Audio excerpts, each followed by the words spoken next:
자, 이번 시간에는 원산지 기준 충족을 위한 국내 생산 조달 전환한 모델하고 관련되어진 부분에 대해서 확인을 해 보겠습니다. 얘는 한미 FTA 협정을 기준으로 해서 예를 들 거예요. 자, 우선 우리가 관세 산정 기준에 대해서 한번 확인해 보겠습니다. 우리 관세액은 기본적으로 과세 표준 곱하기 관세율 해서 납부세액이 결정이 돼요. 세금을 부과하기 위해서는 요건을 갖춰야 됩니다. 이 요건을 우리가 과세요건이라 불러요. 모든 세금에는 다 과세요건이 있어요. 그래서 우리가 흔히 4가지 요소가 필요하다해서 4대 과세요건이라는 표현을 사용하고 있습니다. 이 4대 과세요건은 제일 처음에 과세표준이라는 게 있고, 그 다음에 관세율, 우리 관세에서는 관세율, 일반 세법에서는 세율이라 불러요. 그 다음에 과세, 쓸 때는 물건이라 씁니다. 근데 읽을 때는 과세 물건이라 읽어요. 읽을 때 과세 물건 이래 읽으면 안 돼요. 쓰는 거하고 읽는 거가 달라요. 과세 물건, 과세 표준, 관세율, 그 다음에 납세 의무자. 요 4가지를 우리가 4대 과세 요건이라 불러요. 이 4가지 중에서 단 한 가지 요소라도 갖추어지지 않으면 과세의 징수 주체, 국가는 세금을 부과 징수할 수가 없습니다. 자, 그리고 이 과세 표준은 다시 2개로 나눌 수 있어요. 물품의 과세 가격, 가격을 기준으로 하는 경우가 있고, 그 다음에 개수, 수량을 기준으로 하는 경우가 있어요. 이 가격을 기준으로 할 때를 우리가 종가세, 종가제라고 얘기합니다. 수량을 기준으로 할 때는 종량세, 종량제라고 얘기해요. 쓰레기 봉투 종량제 얘기 들어보셨죠? 자, 나라별로 어떤 나라는 가격을 기준으로 하는 종가제를 원칙으로 하고, 어떤 나라는 종량제를 원칙으로 합니다. 어떤 나라는 합산을 하는 수가 있어요. 하나의 물품에 대해서 관세를 부과할 때 가격으로도 관세를 산정하고 수량으로도 관세를 산정해요. 그리고 2개를 합산을 시켜요. 그럼 세금이 엄청나게 많이 나오겠죠. 주로 개발도상국 같은 경우에는 이렇게 복합세를 많이 적용을 하고 있습니다. 자, 우리나라의 경우는 어떻느냐? 원칙적으로 우리는 종가제가 원칙입니다. 원칙적으로. 근데 예외적으로 종량제를 적용하는 경우가 있습니다. 그러니까 원칙은 종가제, 예외적으로 종량제예요. 종량제 적용하는 가장 대표적인 게 뭐냐면 VHS, 비디오 테이프가 제일 대표적인 종량제 적용 대상이에요. 종량제 적용. 그 다음 또 뭐가 있냐면, 말이 조금 어렵습니다. 노광하여 현상한 영화용 필름. 이름 어렵죠? 영화용 필름. 노광하여 현상한. 근데 쉽게 쓰면 뭐냐? 그냥 촬영된이에요. 촬영된 영화용 필름은 종량제예요. 그러니까 지금 현재 영화를 찍기 위해서 필름을 외국에서 우리 아직 아무것도 녹화 안 된 공필름 있죠? 수입을 한다.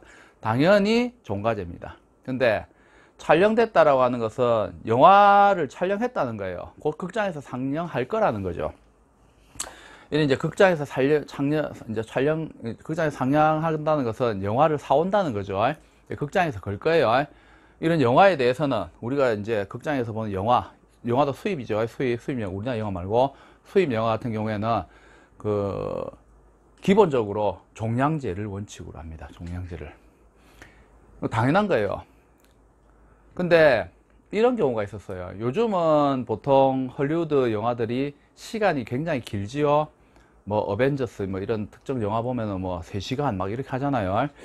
그래서 여러분들이 영화 관람료를 내고도 재미도 있지만 시간도 기니까 아깝지 않다고 생각하는데, 과거에 이런 일이 있었습니다. 특히 재미없는 영화인데, 영화는 재미가 없어요. 근데 굉장히 작품성이 뛰어난 영화 같은 경우가 있습니다. 그런 영화 같은 경우에는 실제로 수입을 할 때 종량제를 적용을 하면은 어떤 일 벌어지냐, 이제 영화 수입한 사람 입장이에요.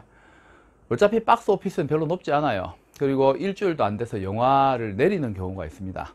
근데 영화 시간이 기니까 당연히 세금을 관세를 높이 때리는 거예요. 그래서 불만이 굉장히 많아서 한번 영화협회, 수입협회에서 뭘 했냐면 그 영화를 종가제로 바꿔달라. 그래서 그 실제로 수입해 올 때 가격은 중요한 게 아니고 러닝 타임을 기준으로 해서 관세를 때리니까 그 예술 영화나 이런 거 수입한 그 긴 영화 수입한 사람 입장에서는 그 세금을 너무 많이 내니까, 반면에 이제 비싸게 사왔지만 그 짧은 영화 같은 경우에는 세금을 적게 내니까 이 과세 불평등이 있다라고 해서 영화를 종가제로 바꿔달라고 요청을 한 적이 있습니다. 한 방에 잘렸습니다. 당연한 겁니다. 여러분들 만약에 영화가 종가제가 되면 어떤 일 벌어진지 아세요? 지금 얼마 정도 하죠? 뭐 한 만원, 12,000원 그 정도 하나요? 예. 여기서 이제 제가 영화를 안 보러 다닌다는 거 이제 들통났죠? 예. 근데 그 만약에 종가제가 되면은 영화 한 편 보는데 아마 최소한 5만원은 할걸요, 이제. 그리고 그 영화 시작하기 전에 우리 예고편이나 이런 거 있죠. 그것도 전부 돈 다 내야 됩니다. 그러면 영화사 입장에서는 그 모든 부담을 자기들이 부담하겠어요? 당연히 고스란히 우리 소비자들이 부담을 하게 될 거예요. 그래서 영화 한 편 시청하는데 5만원 막 이렇게 할 거란 말이에요. 그러면 오늘 이제 데이트가 있어서 영화 보러 간다. 완전히 진짜 큰 마음 먹어야 되죠. 이제 두 분 가게 되면은 영화 한 편 보는데 10만원 들 거고, 그 영화는 뭡니까? 팝콘하고 콜라도 먹고 치킨도 먹고 맥주도 먹고 뭐 많이 먹죠. 먹다 보면 이제 어떻게 되는 거예요? 그냥 영화 보고 집에 가면 돼요. 예. 그러면 또 헤어지게 되고, 또 맨날 또 처음 만나면 영화 보고 헤어지고 영화 보고 헤어지고, 이제 그런 일들이 계속 반복되겠죠. 그래서 우리가 국민들 정서 입장에서는 이와 관련되어진 부분에 있어서 우리가 그 영화의 경우에는 그 종가제가 맞지 않다라고 해서 종량제를 채택을 해서 그대로 아직도 종량제를 적용을 합니다. 실제로 종가제가 적용되었을 때 그 피해는 우리 소비자들이 보기 때문에 이와 관련되어진 부분에 있어서는 우리가 그 여러 가지 요소를 감안을 했을 때 종량제가 적절하다 해서 아직까지 종량제를 적용을 하고 있습니다. 자, 그리고 이제 관세율은 과세 표준에 적용되는 비율이에요. 사실은 요게 이제 세금 산정에 있어서 굉장히 중요한 요소죠. FTA 협정이 체결되면 요게 제로가 됩니다. 100만 곱하기 제로나 1 곱하기 제로나 1000 곱하기 제로나 뭐가 나와요? 빵 나오죠. 그래서 관세와 관련되어진 부분에 있어서 우리가 FTA 협정에 있어서는 바로 이 관세율하고 관련되어진 부분에 있어서 얼마만큼의 퍼센트를 적용하느냐의 협정이라고 보시면 됩니다. 자, 한미 FTA 협정이 체결되기 전에는 실제로 우리가 미국에 물품을 수출을 할 때 특히 인조 섬유가 적용돼, 물품 섬유를 만들 때 합성 섬유, 인조 섬유, 그다음 천연 섬유, 요렇게 이제 두 개의 실을 꼬아서 이제 원단을 만들어서 수출을 하게 됩니다. 그래서 과거에 우리가 그 한미 FTA 협정이 체결되기 전에는 베트남에서 일부 섬유 원자재를 가지고 오고 우리가 부가가치를 투여시켜서 물품을 제조해서 수출했습니다. 당연히 FTA 협정 체결되니까 관세가 부과되죠. 근데 한미 FTA 협정이 체결됐어요. 자, 한미 FTA 체결되면서 인조 섬유가 적용되어지는 품목에 있어서 관세상의 혜택을 보는 요건이 뭘로 바뀌었냐면 처음부터 마지막 공정까지 대한민국에서 모든 공정을 수행을 했을 경우에만 관세상의 혜택을 주겠다. 이렇게 이제 협정이 체결됐어요. 따라서 우리나라 기업 입장에서 관세상의 혜택을 보기 위해서는 원자재 생산부터 다 누가 해야 됩니까? 대한민국 기업에서 다 해야 돼요. 자, 이렇게 되면은 제조 생산하는 기업이 우리나라다. 근데 제조 생산하는 기업이 모든 공정을 할 수 없어요. 그러면 협력업체를 외국에 두는 게 아니고 이제 우리나라에 둘 수 있겠죠. 우리나라 협력업체로부터 부자재를 공급받아서 물건을 제조 생산합니다. 전체 공정이 어쨌든 대한민국 안에서만 일어나게 되면 FTA 협정을 적용받을 수 있죠. 관세상의 혜택이 있어요. 자, 이렇게 되면은 산업군하고 관련되어진 부분에서 변화가 발생을 하죠. 과거에는 해외에 있는 저렴한 임금을 바탕으로 해서 제조 생산했던 그 원자재를 우리가 사와야 되는데 FTA 협정이 적용되면서 국내에 있는 기업에게 뭐가 되는 겁니까? 원자재 생산과 관련되어진 일을 맡기게 되죠. 우리나라 국내 제조 생산업체가 활성화될 수 있는 이런 이제 좋은 장점이 있다라는 겁니다. 자, 그리고 인조 섬유가 적용되지 않는 품목에 대해서는 뭐 어떤 나라든지 마찬가지예요. 미국의 경우에는 물품을 수입을 할 때 당연히 관세를 부과합니다.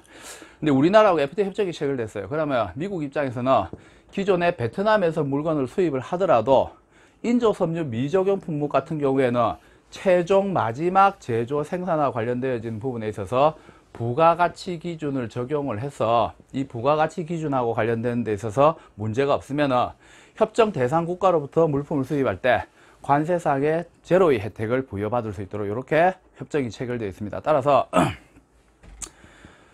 미국의 입장에서는 베트남에서 수입을 하는 게 아니고 우리나라에서 수입을 했을 때 실질적으로 그 관세상의 혜택을 보게 되고 그 질 좋은 물품을 저렴한 가격에 공급받을 수 있어요. 그리고 우리의 입장에서도 인조섬유 적용 품목의 경우에는 모든 공정을 대한민국에서 수행을 해야 됩니다. 하지만 인조섬유 미적용 품목에 대해서는 처음부터 끝까지 우리나라에서 제조 생산해야 된다는 규정은 아니에요. 이 경우에는 부가가치 기준에 부합만 되면은 일치만 되면은 크게 문제가 없죠. 따라서 원부자재가 저렴한 나라가 있다면 거기에서 수입을 해서 물건을 제조 생산해서 수출을 할 수가 있습니다. 결국 제조 생산자 입장에서는 대한민국 브랜드 가치가 굉장히 향상될 수 있는 이런 이제 혜택이 있죠. 실제로 이제 우리나라 섬유 회사들이 요와 관련되어지는 인조섬유 적용 품목이냐 아니냐에 따라서 사업 비즈니스 모델과 관련된 부분에 있어서 전환을 해서 지금 현재 상당히 많은 기업들이 이와 관련된 FTA 협정에 있어서의 효과를 보고 있어요. 자, 이번에는 7번째 모델로서 FTA, 글로벌 FTA 활용화와 관련되어지는 내용을 보도록 하겠습니다. 여러분들 가지고 있는 유인물을 참고하시면 될 것 같아요. 모델을 자세히 보시면은 우리나라를 기준으로 해서 우리나라하고 FTA 협정이 체결되어져 있는 여러 개의 국가를 동시에 활용을 하는 방식입니다. 자, 한미 FTA 협정이 체결되어져 있죠. 그리고 한 아세안 FTA 협정이 체결되어 있습니다. 그 다음에 한 EFTA 협정이 체결되어 있죠. 그래서 우리나라 기업이 그 한미 FTA 협정과 관련되어지는 물품, 해당 대상 물품을 수출하고자 할 경우 필요한 원자재라든지 기자재가 있을 수 있어요. 그래서 그 실제 기계와 관련되어지는 제품을 생산하는 데 필요한 기계는 우리가 이제 그 한 EFTA 협정에 체결되어 있는 국가로부터 수입을 합니다. 그리고 부품이나 그 다음에 물건을 제조 생산에 들어가는 반제품이라든지 이런 거는 또 다른 FTA 협정, 즉 아세안 FTA 협정과 관련되어서 아시아 지역에 있는 국가에서 수입을 해요. 그리고 실제 우리나라 안에서 물건을 제조 생산할 수 있지만 개성공단이 있을 경우에는 개성공단에서 물건을 생산하게 되면 당연히 노동력이 저렴하기 때문에 물품 생산에 들어가는 생산 원가를 낮출 수 있어요. 그래서 기계 시설하고 관련되어지는 부분에 있어서도 관세상의 혜택을 볼 수 있고 물품, 원자재, 부자재 수입하고 관련된 데서도 관세상의 혜택을 받습니다. 그리고 실제 물건을 제조 생산하는 경우에 있어서도 관세상의 혜택을 받죠. 이렇게 해서 원산지가 우리나라로 되어진 이 제품을 한미 FTA 협정에 의해서 수출을 하게 되면 또 제품 자체에서 관세상의 혜택을 볼 수가 있어요. 그래서 우리가 체결하고 있는 FTA 협정이 워낙 많기 때문에 이 이제 다양한 FTA 협정 국가들 그리고 적용될 수 있는 품목, 부품 이런 것들을 종합적으로 활용하는 종합 FTA라고도 얘기할 수 있습니다. 그렇게 해서 우리가 전체적으로 모든 부분에 있어서 그 비용을 원가를 절감시키게 되는 방식이죠. 그래서 보통 우리가 이제 이와 관련되는 부분에서 주의를 해야 될 게 우리나라가 체결한 FTA 협정들이 협정별로 특성이 있어요. 그 각각의 특성에 대해서 정확하고 면밀하게 먼저 분석을 해야 됩니다. 그리고 이제 해외 진출 시에 이 모델을 우리가 적용하는 방안에 대해서도 기업에서는 전략기획실에서 다양한 각도에서 검토를 한 이후에 적용을 실제로 하고 있습니다. 자, 다음은 8번째 모델로서 외국 기업의 국내 직접 투자 유치, 즉 우리가 합작 생산 투자라 부르죠. 이와 관련되는 부분에서 FTA 비즈니스 모델을 적용을 할 수가 있습니다. 자, 우리가 제품을 생산하는 국가 입장에서 우리나라로부터 물건을 수입하는 국가하고 FTA가 체결이 되어져 있으면 당연히 FTA 체결 대상 국가는 협정에 따라서 관세가 무관세 혜택이 있겠죠. 자, 그런데 우리나라 국가 자체가 지금 국가별로 협정이 체결되어 있는 상태예요. 그러면 우리나라에서 물건을 제조 생산한다, 즉 원산지가 우리나라인 경우에는 반드시 우리나라 기업이어야 된다는 전제 조건은 아닙니다. 원산지가 우리나라이면 돼요.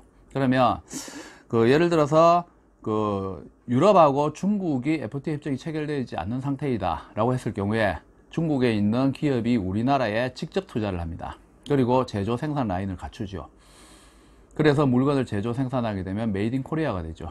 그렇게 했을 경우에 자국에서 직접 제조 생산해서 보냈을 때보다는 관세상의 혜택이 워낙 크다. 그리고 해외 직접 투자 비용하고 환산을 했을 경우에 직접 투자 비용 대비 관세상의 혜택, 장기적인 시각입니다. 혜택을 비교했을 경우에 이익이 된다라고 한다면은 우리나라에 해외 직접 투자를 할 수 있겠죠. 또는 우리나라 기업들 중에 파트너 기업을 선정을 할 수가 있습니다. 그래서 조인트 벤처를 통해서 이제 합작 회사를 설립을 할 수가 있어요. 그 합작 회사를 통해서 우리가 물건을 제조 생산을 해서 수출을 한다. 이제 그렇게 되었을 경우에는 관세상의 혜택을 볼 수가 있겠죠. 그래서 이 FTA 협정과 관련되어진 부분은 다양한 각도에서 우리가 비즈니스 모델을 형성을 할 수 있는데, 이렇게 합작 투자, 또 국내 직접 투자 형식으로 해서 사업화 모델을 구축을 할 수가 있다. 그럼 외국 기업 입장에서는 국내에 직접 투자를 할 수 있는 기회가 생긴다는 점에서도 이익이 얻을 수 있고, 우리는 해외 자본을 유치한다라는 그 점에서도 이익을 얻을 수 있습니다. 그래서 직접 투자 형식도 여러 가지 방식이 있는데, 이제 가장 많이 활용하는 방식이 조인트 벤처 방식을 많이 활용을 하고 있습니다. 실제로 이제 중국 기업에서 우리나라에 자동차 부품하고 관련되어진 공장을 실제 설립을 했었죠. 그렇게 해서 지금 미국 쪽에다가 상당히 많은 수출을 하고 있는 것으로 알고 있습니다. 자, 그 다음에 중국의 증치세하고 관련되어지는 부분을 활용한 FTA 해외 직접 투자와 관련되어지는 모델이 있는데, 여기서 잠깐 증치세에 대해서 알아보도록 하겠습니다. 안녕하세요. 네, 증치세에 관련해서 말씀을 드리려고 나왔습니다. 일단 증치세 하면은 중국에서 있는 세금입니다. 한국에서 제일 유사한 세금은 부가가치세라고 보면 되고요. 부가가치세 같은 경우에는 다들 아시겠지만 한국에서 일어나는 모든 재화의 거래나 용역의 거래에서 발생되는 그 부가가치에 대한 10%의 세율을 가지고 있는 세금입니다. 근데 중국 같은 경우에는 조금 차이가 한국에 있는 부가가치세랑 있습니다. 그 첫 번째 차이 같은 경우에는 몇 가지가 있는데, 첫 번째 차이는 이제 세율에 대한 차이입니다. 세율이 한국과 같이 동일하게 통일되어 있지 않고 세 가지로 나누어져서 지금 세율이 있습니다.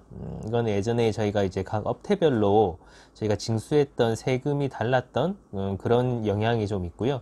그래서 지금 현재 있는 세율들이 원래는 뭐 이렇게 6%, 뭐 11%, 뭐 17% 이렇게 됐었는데, 지금 현재 저희가 뭐 이렇게 공지 나온 거 보면은 일단은 지금 이제 워낙 중국 쪽에서 경기가 안 좋다 보니 조금 세율이 인하가 된 상황입니다. 그래서 이제 기존에 있던 세율들이 조금씩 조정이 돼서 13%, 뭐 9%, 그리고 6% 이렇게 지금 조정이 되어 있는 상태고요. 각 세율들은 제품이나 용역의 형태에 따라서 다르게 부과가 됩니다. 이런 부분들은 세부적인 공지에 나와 있는 걸 보시면 될 것 같고요. 두 번째로 차이가 되는 부분들은 이제 저희가 이제 환급에 대한 부분입니다. 한국 같은 경우에는 세금 부분이 이제 매입 초과가 되는 부분, 그러니까 이제 저희가 실제로 당해 매출이 세금 납부하는 분기의 매출이 이제 실제로 이제 매출액이 매입액보다 적을 경우에는 관련된 세금을 이렇게 이제 환급을 해주는, 실제로 이제 돌려주는 시스템이 있는데, 중국에서는 환급이란 개념이 없습니다. 증치세에 관련해서는 일단은 먼저 선납을 해야 되고요. 예납이라고 하는데 선납을 해야 되고, 뭐 저희 같은 경우 장부 기장을 할 때 이제 예수금이라는 계정을 통해서 걸어 놓고요. 만약에 이번 분기에 이제 납부할 세금이 없는 부분에는 이제 다음 분기에 관련해서 그 초과 부분을 공제를 해줍니다. 이게 한국이랑 큰 차이인데, 한국 같은 경우에 실제로 돌려받을 수가 있지만 중국 같은 경우에는 저희가 이제 돈을 걸어 놓는 거랑 똑같은 개념이라고 보시면 됩니다. 그래서 장부상에 걸어 놓고, 세무서에 있는 장부상에 걸어 놓고 다음 분기에 이렇게 이제 저희가 내야 되는 세금에서 그 부분을 차감해 주는 방식을 취하고 있고요. 그리고 마지막으로 큰 차이점 중에 하나가, 이제 한국 같은 경우에는 이제 수출세에 대해서 이제 전액 공제, 그러니까 저희가 영세율을 적용해서 실제 이제 VAT를 없애는 방식을 취한다고 한다면은, 중국 같은 경우에는 이게 이제 부분적 공제입니다. 그러니까 실제로 100% 다 공제가 되는 부분도 있고요. HS 코드에, 그러니까 제가 상품 분류 코드에 따라서 어떤 부분은 또 공제가 100% 안 되는 부분도 있습니다. 실제로 수출하는 상품임에도 불구하고 국내에서 과세가 되는 상품들도 있어요. 그래서 이 부분 같은 경우에도 저희가 수출을 하실 때 상당히 좀 이렇게 체크를 해보시고 사전에 이렇게 이제 효과를 감안하셔야 되는 부분일 거라고 생각을 합니다. 일단 이 커다란 부분에 얘기를 드렸고요. 오늘 저는 여기서 해서 이제 증치세 설명은 마치도록 하겠습니다. 감사합니다. 자, 증치세가 무엇인지에 대해서 그 전문가를 통해서 여러분들이 그 방금 확인을 해 보셨죠? 잠시 조언을 주신 분은 그 상당히 오랜 기간 동안 중국 상해에서 그 CJ에서 상당히 오랫동안 일을 하신 분이고, 그 현재 중국 쪽하고 많은 무역을 하고 계신 분이에요. 그 다음에 기회가 된다면 꼭 여러분들하고 함께 대면을 해서 그 특강을 한번 들어볼 수 있는 그런 기회를 만들어 봤으면 좋겠습니다. 자, 이 FTA 체결국으로 인한 해외 직접 투자 이전하고 관련되어지는 내용을 보면은 그 현지 공장 이전에 따른 비용하고 수익, 이 관계를 정확하게 비교를 할 수 있어야 됩니다. 따라서 기업의 경우에는 전략기획실에서 이와 관련된 부분에 대해서 정확하고 면밀한 계산을 해야 되겠죠. 그리고 가능한 한 FTA를 많이 체결한 나라로 이전하는 것이 굉장히 효과적이라고 볼 수 있어요. 그래서 그 유인물에 있는 활용 사례를 보면 배낭 임가공 공장 이전하고 관련되어진 사례가 나와있죠. 등산용 배낭의 임가공 공장을 FTA 미체결국인 중국에서 FTA 체결국인 베트남을 이전을 하고 임가공 후 국내에 수입을 하하고, 그로 인해서 FTA 수입 관세율 인하 부분만큼 수입 단가가 인하된 효과가 발생을 했습니다. 결국은 중국 임가공을 했을 때는 개당 708원, 수입 단가 기준으로 해서 13%가 저렴해지는 효과가 발생이 되었죠. 이와 같이 우리가 FTA 체결국으로 해외 직접 투자를 이전시켰을 때는 비용하고 수익하고 관계에서 현지 공장 이전으로 인해서 발생될 수 있는 이 부분에 대해서 정확한 손익 계산 모델이 형성이 되어져야 되죠. 그렇게 된다면 우리가 이제 물건을 수입을 할 때도 이제 어떤 그 해외 공장에서부터 수입하느냐에 따라서 원가에 상당히 많은 영향을 미칠 수 있는 부분이 있습니다. 자, 그리고 이제 그 마지막으로 FTA 허브형 국내 기업 간 협력이라는 부분이 있습니다. 주로 이거는 M&A하고 관련되어진 내용이죠. 그래서 그 상품 무역 외에 다양한 분야에서 외국 기업과의 협력이 필요로 하고, 협력 파트너의 핵심 역량을 정확하게 파악을 하게 되면은 기업 입장에서는 상당히 큰 전략적 성장을 할 수 있는 방식이죠. 그래서 일반적으로 우리가 FTA 체결 전에는 독자 개발하고 생산해서 수출을 합니다. 반면에 이제 그 M&A 형식으로 하게 되면은 다양한 국가들이 공동 연구를 하고 공동 물류를 하고 공동 마케팅 정책을 펼치게 되죠. 그렇게 함으로써 실질적으로 그 수출하고 관련되어진 부분에 있어서 성장률이 굉장히 그 크게 이제 향상이 되어질 수가 있습니다. 이게 제일 중요한 거는 이제 그 같은 파트너가 될 수 있는 그러한 기업들의 그 코어 컴피턴스죠. 핵심 역량이 얼마만큼 큰지 이 부분에 대해서 이제 정확한 파악을 해야 됩니다. 그 활용 사례는 비만 치료제 공동 연구 마케팅과 관련되어진 LG 생명과학하고 관련되어지는 사례가 나와 있죠. 그래서 여러분 요거는 이제 한번 읽어보시면 될 것 같고, 어쨌든 FTA와 관련되어지는 비즈니스 모델은 이거 외에도 그 한두 가지가 더 있습니다. 그 앞에서도 서두에 말씀드렸지 개성공단하고 관련되어진 비즈니스 모델이 있는데, 현재 우리가 지금 개성공단하고 관련되어진 모델은 그 이야기를 할 수 없는 상황이죠.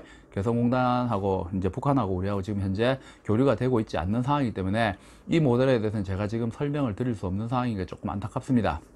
근데 향후 이 외에도 다양한 각도의 FTA가 형성이 될 거예요. 그리고 현재 메가 FTA라고 잘 아시죠? 언론이나 이런 데서 많은 얘기를 하고 있는데, 이렇게 이제 메가 FTA가 형성이 되어진다면 그 FTA 협정이 단순하게 국가 국가 간의 협정을 넘어서서 이제 그 전 세계적으로 완전하게 글로벌화 되어서 많은 국가들이 공동으로 협력 체계를 형성할 수 있는, 그래서 시너지 효과가 극대화될 수 있는 방향으로 발전이 될 수 있는 가능성이 있습니다. 그래서 일단 요거는 이제 그 국제 간의 통상 변화 협정 이런 것을 신경을 써야 우리가 확인을 해보면은 이제 그때 구체적으로 또 새로운 비즈니스 모델이 나타날 수 있을 것 같아요. 9가지 정도의 비즈니스 모델에 대해서 이야기를 해드렸습니다. 각 비즈니스 모델별로 적용될 수 있는 기업이 다 다르죠. 그래서 기업의 상황, 그리고 우리가 직접 물건을 제조 생산하는지, 즉 처음부터 마지막 단계까지 제조 생산하는지, 아니면 해외로부터 원자재를 수입을 해서 제조 생산을 하든지, 아니면 제3국에 해외 공장을 두고 우리가 물건을 제조 생산하는지, 아니면 우리가 원자재 공급업체로서 FTA 협정국이나 FTA 비협정국에다 물품을 수출을 하는지, 이와 관련된 부분에서 모델은 다양하게 우리가 이제 형성을 할 수가 있습니다. 가장 적절한 모델이 무엇인지 이전에 있던 많은 케이스를 바탕으로 해서 우리가 사례 연구를 통해서 확인을 한다면 기업 입장에서도 훨씬 더 빨리 성장할 수 있는 그러한 기회가 되지 않을까 싶습니다. 다음 시간에 다시 한번 찾아뵙도록 하겠습니다. 수고하셨습니다.